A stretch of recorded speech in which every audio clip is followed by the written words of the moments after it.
ठिकाणी ताई आम्हाला मेसेज त्या ठिकाणी प्राप्त झाला आणि सभा कुठे घ्यायची तर त्या आमच्या ताईने त्या ठिकाणी काशेगावातल्या वडीलधाऱ्यांना नागरिकांना सांगितलं होतं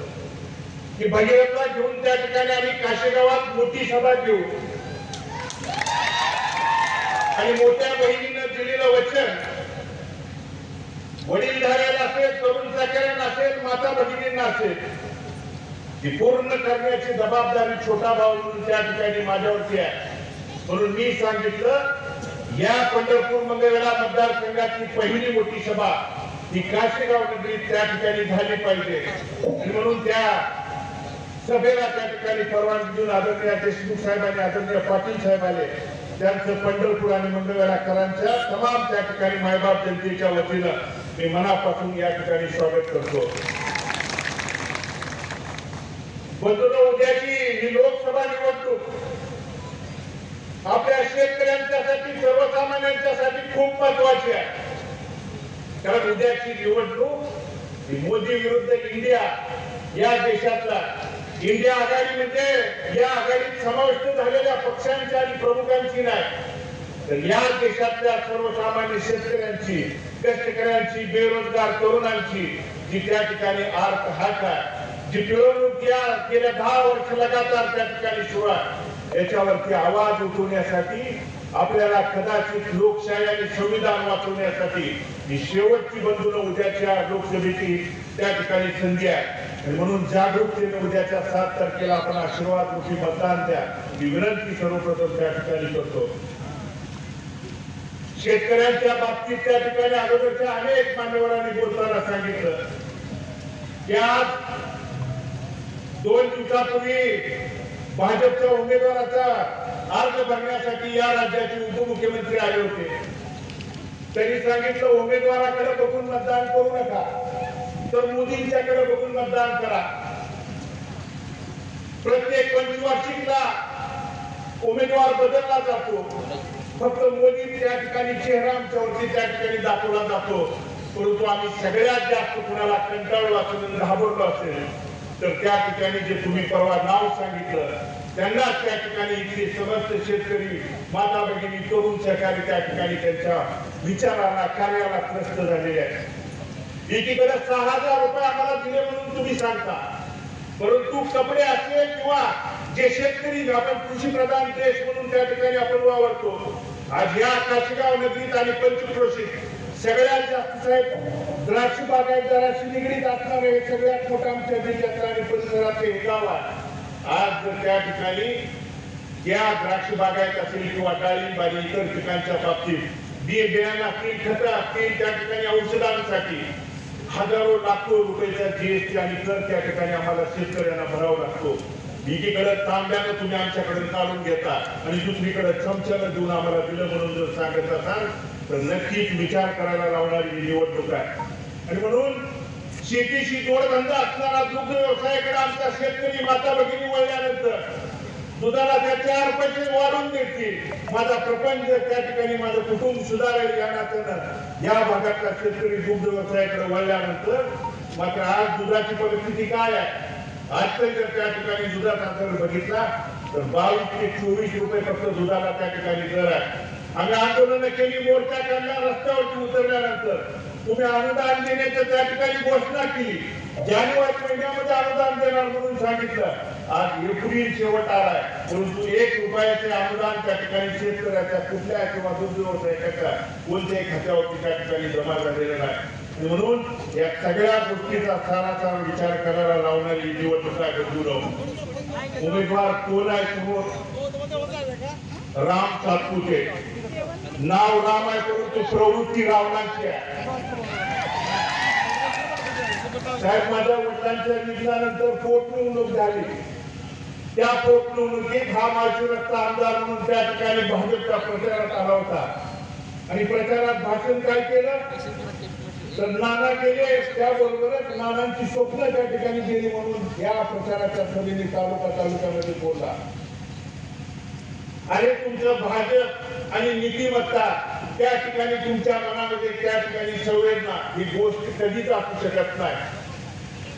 कारण नानांच्या मनामध्ये स्वप्न काय होती तर 2009 ला निवडणुकीला सामोरं जात असताना त्या मंगळवेढ्याच्या महाराष्ट्राच्या भागातल्या शेतकऱ्याला सांगितलं होतं भले आपण दुष्काळात जन्मलो असतो तर दुष्काळात मरायचं नाही म्हणून त्या ठिकाणी सांगितल्यानंतर तुम्ही शेतकऱ्याचा पोरगा पहिल्यांदा विधानसभेत पाठवण्याचं काम 2009 ला केलं आणि म्हणून साहेब विदर्भ मराठवाड्याचा अनुशेष जोपर्यंत भरून निघत नाही तोपर्यंत पश्चिम महाराष्ट्रात कुठली योजना मंजूर करायची नाही असं असताना देखील तत्कालीन मुख्यमंत्री आदरणीय पृथ्वीराज बाबा असतील किंवा तत्कालीन गृहमंत्री आदरणीय शिंदे साहेब त्यांच्या सहीनं राज्यपालांची त्या ठिकाणी नियुक्ती होती स्वतः शिंदे साहेब नानांच्या बरोबर राज्यपालापर्यंत आले आणि आमच्या या पस्तीस गावच्या शेतकऱ्यांची अतिशय जिव्हाळ्याची असणारी ही योजना आहे तुम्ही मंजुरी जाहीर विनंती केल्यानंतर 2014 साली या योजनेला मंजुरी दिली मंजुरी मिळाल्यानंतर 2014 ची निवडणूक नानांनी काँग्रेस पक्षाकडून लढवली पण शेतकऱ्याच्या विरोधातलं सरकार 2014 ला या राज्यात आल्यानंतर ही योजना रद्द करण्याचा घाट घातला परंतु ही योजना रद्द न होण्यासाठी हायकोर्टापर्यंत सुप्रीम कोर्टापर्यंत दार ठोकवण्याचं काम नानांनी आणि तिथल्या शेतकऱ्यांच्या माध्यमातून केले आज ते काल परवा तुम्हाला त्या ठिकाणी 13 मार्च मध्ये या ठिकाणी योजना मंजूर झाली आणि त्याचं श्रेय म्हणून जर घेत असतील तर माझ्याकडे या जलसंपदा विभागाचा महाराष्ट्र शासनाचा हा GR आहे ज्यामध्ये स्पष्ट उल्लेख आहे की मंगळवेढा उपसा सिंचन योजनेत सन 2013-14 च्या दरसूचीवर आधारित 530 कोटी किमतीस 6/9/2000 शासन निर्णयाच्या प्रशासकीय मान्यता देण्यात आली जी 2014 ला दिली परंतु तुम्ही त्या ठिकाणी शेतकऱ्यांच्या विरोधातलं सरकार असल्यामुळं 2.4 TMC पाणी आणि 24 गावात योजनेचा लाभ होत असताना 14 गावांनी 1.2 TMC पाणी वगळण्याचं पाप त्या ठिकाणी त्या दरम्यान केलं परंतु 2019 ला तिसऱ्यांदा निवडणूक लढवल्यानंतर नानांच्या विचाराचं सरकार आल्यानंतर त्यांनी त्या ठिकाणी प्रयत्न करून वगळलेली 14 गावं आणि 1.2 TMC पाणी जे वगळलं होतं ते परत त्या ठिकाणी प्रस्तावित करून ती योजना त्यांच्या शेवटच्या श्वासापर्यंत हॉस्पिटलमध्ये असताना देखील ती मंजुरी करण्यासाठी तत्कालीन जलसंपदा मंत्री आदरणीय जयंत पाटील साहेब आणि आदरणीय उद्धवजी ठाकरे साहेबांच्याकडे त्यांचा त्या ठिकाणी पाठपुरावा सुरू होता आणि म्हणून नानांची त्या ठिकाणी स्वप्न काय होते की महात्मा बसवेश्वरांचं 14 वर्ष वास्तव्य असलेल्या मंगळवेढ्यामध्ये देश पातळीचं त्या ठिकाणी स्मारक व्हावं या काशेगाव आणि पंचक्रोशीच्या शेतकऱ्यांच्यासाठी 2009 पूर्वी काय परिस्थिती होती भाटकरच्या पाण्यासाठी असेल किंवा उजनीच्या पाण्यासाठी शेतकऱ्यांना हक्काचं पाणी देखील त्या ठिकाणी पाण्याची पाळी मिळत नव्हती लाईटचा डीपी लावल्यानंतर 40-50 हजार रुपये कुणाकडे नेऊन द्यावं लागत होते या तिथल्या तमाम बहादूर शेतकऱ्यांना त्या दरम्यान माहित होतं परंतु ही सगळी प्रथा या चुकीची पावलं त्या ठिकाणी बंद करण्याचं काम नानाच्या माध्यमातून झालं डीपी दळाल्यानंतर ताबडतोब दुसऱ्या दिवशी शेतकऱ्यांच्या दारापर्यंत देण्याची भूमिका बांधापर्यंत देण्याची भूमिका त्या ठिकाणी पार पडली किंवा या भागात भाटघरचं पाणी जरी एखाद्या त्या ठिकाणी मिळालं नाही आपल्याला आठवण म्हणून सांगतो भुशेवस्तीचे पाणबुट म्हणे म्हणून आपले शेतकरी आहेत 1 एकर साहेब बिजाचे त्या ठिकाणी राहिलं होतं आणि पाणी त्या ठिकाणी त्याच्या पाटकऱ्यांनी बंद केलं तर त्याच्या पाठीमागा अधिकाऱ्यांच्या लावून त्या शेतकऱ्याच्या बांधापर्यंत शेतापर्यंत पाणी आणून देण्याची भूमिका नानांनी त्यांच्या इथला लोकप्रतिनिधी जागरूक प्रतिनिधी म्हणून काम करण्याची भूमिका पार पडली आज काय परिस्थिती आहे भाटकरला पाण्याची पाळी सुटली त्या ठिकाणी काशीगावमधला आपला 14 फाटा मठ वस्ती पंढरपूरकडचा फाटा आहे आज फाट्याला फक्त थोड्या त्या ठिकाणी भिजल्यानंतर आजची या परिस्थिती बघितली तर तो फाटा बंद करण्याचं पाप त्या ठिकाणी कुणी केलं तर लोकप्रतिनिधीच्या सांगण्यावरून तुम्ही जर फाटा बंद करत असाल आणि जाधव वस्ती असेल डवळे ढोणे किरावे दोने नवले कवटेकर किंवा अनेक आडनावांच्या आमच्या शेतकऱ्यांच्यावरती तुम्ही जिथं अन्याय करत असाल तर लोकप्रतिनिधी कुणासाठी असतो तुमच्या माझ्यासाठी सर्वसामान्य शेतकऱ्यांच्यासाठी असतो त्या ठिकाणी चुकीच्या वर्गणा आणि दिशाभूल करून फक्त निवडणुकीपुरतं तुमच्या पुढे यायचं आणि वेगवेगळ्या अफवा आणि आमिष दाखवून त्या ठिकाणी दिशाभूल करायची बंधू या सगळ्या गोष्टींचा सारासार विचार करायला लावणारी निवडणूक आहे आणि म्हणून त्या रावणाच्या प्रवृत्तीच्या उमेदवाराला मला आवर्जून सांगायचं आहे की राहिलेली अधूर स्वप्न तर त्या ठिकाणी पूर्ण करण्यासाठी त्यांच्या रक्ताचा विचाराचा वारसदार म्हणून खंबीरपणे या ठिकाणी लढण्यासाठी मी तयार आहे. त्यांनी त्यांच्या विचाराने कार्याने हजारो मावळे त्या ठिकाणी या पंढरपूर आणि मंगळवेढा मतदारसंघात त्या ठिकाणी तयार केलेले आहे. आणि म्हणून ही पूर्ण त्या ठिकाणी दिलेला शब्द असेल त्यांनी दिलेले त्या ठिकाणी कोणतीही गोष्ट पूर्ण करण्यासाठी भले रस्त्यावरती जरी उतरावं लागलं तर ती उतरण्याची जबाबदारी आमची आहे. परंतु त्या ठिकाणी नीतीचा फेरा पोटनिवडणुकीला दुःखाच्या प्रसंगात माझी मी त्या ठिकाणी सामोरं जात असताना खालच्या भाषेत त्या ठिकाणी हयात नसलेल्या माणसांच्या वरती देखील टीका करून तुम्ही त्या ठिकाणी आमिषाने दिशाभूल बसवण्याचं काम केलं. अरे राम, आता तू मैदानात आलाय, निवडणूक लागल्यानंतर काही फोन करायचा, लोक भेटायला मला वेळ द्या. आणि मी त्याला सांगितलं एक वेळ राजकारण सोडून घरी बसेल तुझ्या प्रवृत्तीच्या या अशा चुकीच्या माणसाला कदापि त्या ठिकाणी साथ देणार नाही म्हणून खडकावून त्या ठिकाणी सांगितलं. म्हणून बंधूंनो, या पंढरपूर तालुक्यातल्या या 22 गावं, पंढरपूर शहर आणि आपल्या मोहोळला जोडलेली 17 गावं जी या सोलापूर लोकसभेला जोडलेली आहेत आणि 42 आणि 15 गावं जी 12 लोकसभेला जोडले आणि त्या ठिकाणी मंगळवेढ्यातल्या 80 गाव आणि शहरातल्या तमाम नानांच्या पासून काम करणाऱ्या वडीलधारी शेतकरी, माता भगिनी, तरुण सहकारी या पदाधिकाऱ्यांना बोलवून विचारलं कशा पद्धतीची आम्ही भूमिका घ्यायची. तुम्ही देखील ज्या नानांच्या विचाराचं, कारण 2009, 14, 19 या सगळ्या निवडणुकीमध्ये शिंदे साहेबांच्या पाठीमागे खंबीरपणे उभे राहून आपण त्या ठिकाणी मताधिक्य देण्याचं काम या ठिकाणी केलं. कोण उद्या येईल,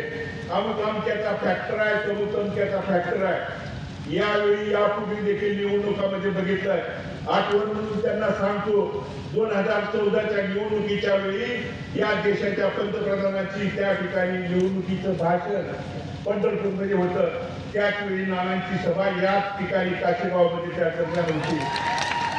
त्यामुळे इथं फॅक्टर बिक्टर त्या ठिकाणी कुठलाही चालत नाही. गेल्या वेळेस देखील पंढरपूर मंगळवेढा मतदारसंघाने आदरणीय शिंदे साहेबांना मताधिक्य देण्याचं काम त्या ठिकाणी पार पडलंय. म्हणून बंधूंनो, या ठिकाणी शिंदे साहेबांच्या आदरणीय ताई या ठिकाणी उमेदवार म्हणून आपल्या समोर आहेत. ज्या ताईंनी पोटनिवडणुकीत मोठ्या बहिणीच्या रूपानं पाठीमागं राहून या मतदारसंघात तमाम त्या ठिकाणी पाठीशी राहण्याचं आवाहन केलं होतं. म्हणून ज्यावेळी ताई या ठिकाणी उमेदवार म्हणून आहेत तर छोटा भाऊ म्हणून माझं कर्तव्य आहे. बंधूंनो, आपल्याला कळकळीचं आणि नम्रतेचं आवाहन आणि विनंती करतो की उद्याच्या 7 तारखेला ताईंच्या पाठीमागं आपण त्या ठिकाणी खंबीरपणे उभं राहण्याची आपल्याला सगळ्यांना काळाची गरज आलेली आहे. कारण आपल्या सगळ्या गोष्टी आपल्या अनेक समाजाला त्या ठिकाणी फसवलंय. मराठा समाजाबाबत वेळोवेळी त्या ठिकाणी फसवणुकीचं काम या फसवणूक सरकारनं त्या ठिकाणी केलेलं आहे. धनगर समाजाला पहिल्या कॅबिनेटमध्ये आरक्षण देतो म्हणून सांगितलं, त्यांचं देखील त्या ठिकाणी फसवणूक झाली. कोळी समाज बांधवाला देखील फसवण्याची भूमिका या सरकारच्या माध्यमातून झाली. आणि म्हणून बंधूंनो, वेगवेगळी दिशाभूल आणि अफवा पसरवण्यासाठी हे लोक आपल्या समोर येतील, परंतु त्यांना खऱ्यासारखं बाजूला सारण्याची भूमिका उद्याच्या 7 तारखेला या समस्त शेतकरी म्हणून गट तट पक्ष पार्टी याच्या पलीकडे जाऊन त्या ठिकाणी शेतकऱ्याची जात ही एकवटून त्या ठिकाणी उद्याच्या 7 तारखेला आपल्याला मतदान करणं ही काळाची बंधून गरज आहे. आणि म्हणून त्या पद्धतीनं आपण ताईच्या हाताच्या चिन्हासमोरील बटन दाबून आपला आशीर्वाद द्या ही विनंती या निमित्तानं सगळ्यांना आपल्याला करतो. आपण सर्वजण या ठिकाणी उपस्थित राहिला पुनश्च एकदा आपल्या या पंढरपूर मंगळवेढा तमाम जनतेच्या वतीनं आदरणीय देशमुख साहेब आणि आदरणीय पाटील साहेबांचं अंतःकरणपूर्वक या ठिकाणी स्वागत करून मी माझं मनोगत त्या ठिकाणी थांबवतो. जय हिंद, जय महाराष्ट्र.